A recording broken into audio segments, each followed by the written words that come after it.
ایک امید لے کر آیا، کیونکہ میں اب میری زیادہ امیدیں نوجوانوں سے وابستہ ہے. محبت مجھے ان جوانوں سے ہے، ستاروں پہ ڈالتے ہیں جو کمند. جب کاشف نے مجھ سے بات کی، بار بار اس کے مقصد کو سمجھایا، تو میں کچھ عرصے سے چونکہ ان کو جانتا ہوں تو میرا احساس یہ بنا کہ یہ وہ ینگ ٹیم ہے جس کی مجھے بہت زمانے سے تلاش تھی. یہ لوگ جو باوردی پولیشن نہ ہوں، میں لفظ باوردی انورٹڈ کامات میں بول رہا ہوں، جنہوں نے کوئی چولا نہیں پہنا لیکن جو دیش کے حالات پر نظر رکھتے ہیں، جن کے دل اور دماغ بڑے ہیں، جن کی ہمتیں بلند ہیں، تو ان کا ساتھ دینا اپنی تمام تر کمزوری کے باوجود میں نے ایک ضروری کام سمجھا اس کو اور ایک نیک کام سمجھا. میں چاہتا ہوں کہ ایک نئی ٹیم تشکیل پائے. چندر شیکھر آزاد کے بارے میں تو میں نے کہلایا تھا، مجھے یہ لوگ روک رہے تھے کہ ابھی نہ آئیے ابھی نہ آئیے. میں آنا چاہتا تھا لیکن چونکہ انہوں نے اسکیم چھپا رکھی تھی کہ مجھے آخر تک بٹھانا ہے تو مجھے روک رہے تھے کہ ابھی نہ آئیے. پھر میں نے کہا کہ کم سے کم چندر شیکھر آزاد کی تقریر سے پہلے مجھے بلا. اس کی وجہ یہی ہے کہ میں چاہتا ہوں کہ ینگ سنسیئر جس کا اپنا کوئی نجی سوارتھ نہ ہو، جو قربانی دینے کے لیے آمادہ ہو، ایک ایسی لیڈرشپ تیار ہے. اور کیونکہ یہ بات بھی صحیح ہے کہ ہر بارات میں ایک دو بوڑھے ضرور ہونے چاہیے. تو ہم دونوں بیٹھے ہیں آپ کے سامنے، وہ نوجوان اگر ہم دونوں کو بارات میں شریک کر لیں گے تو آ جائیں گے. لیکن میں قصہ سنا دوں کہ بوڑھوں کا ہونا کیوں ضروری ہے. زیادہ بوڑھے نہیں، ایک دو.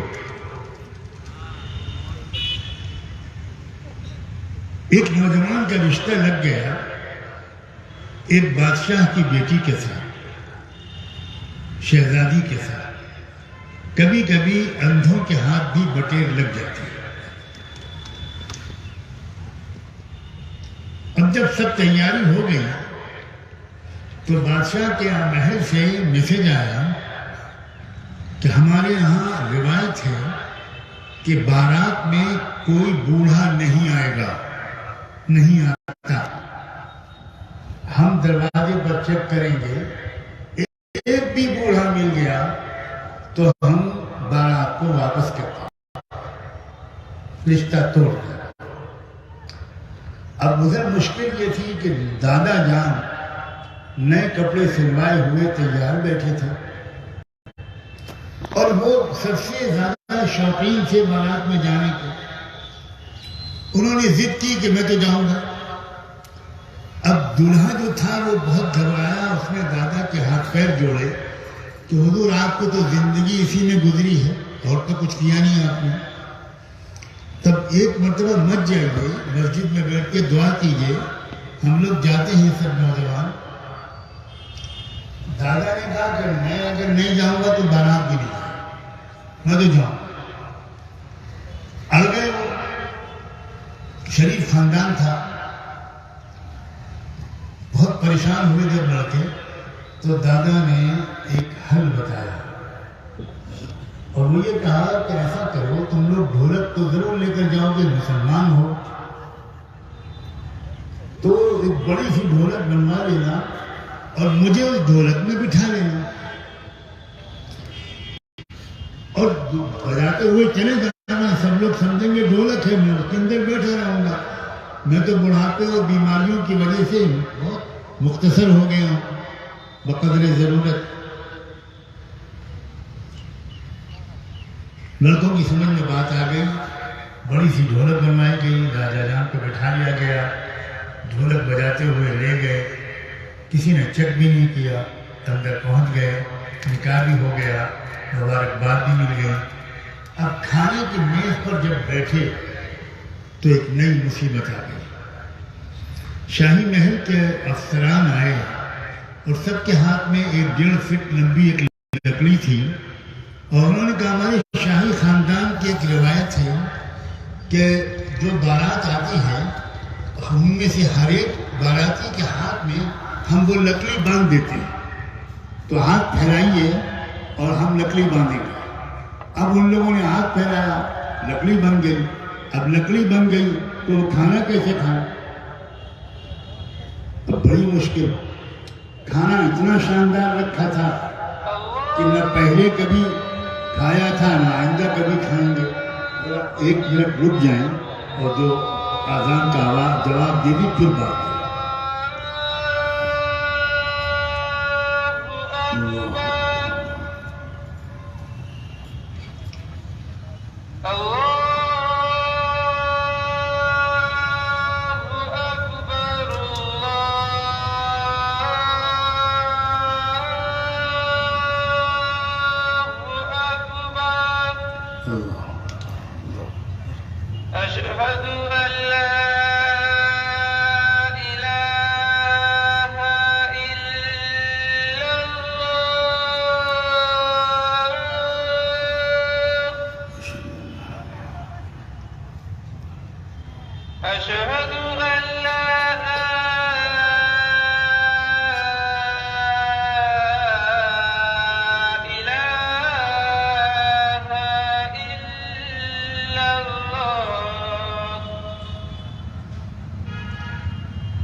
یاد ہوگا کہ میں یہاں تک کہہ چکا تھا کہ کھانے کی میز پر بیٹھے تو ہاتھوں میں لکڑیاں بن گئیں. اب کھانا کیسے کھائیں؟ جب یہ پریشانی آئی تو بھی یاد آیا کہ ہمارے دادا جان موجود ہیں, ان سے پوچھا جائے, یقیناً وہ کوئی نہ کوئی حل بتائیں.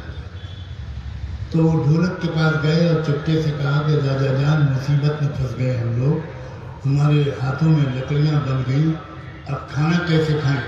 تو دادا جان نے کہا کہ تم میں سے ہر ایک اپنے سامنے والے کو کھانا کھلانا شروع کرو.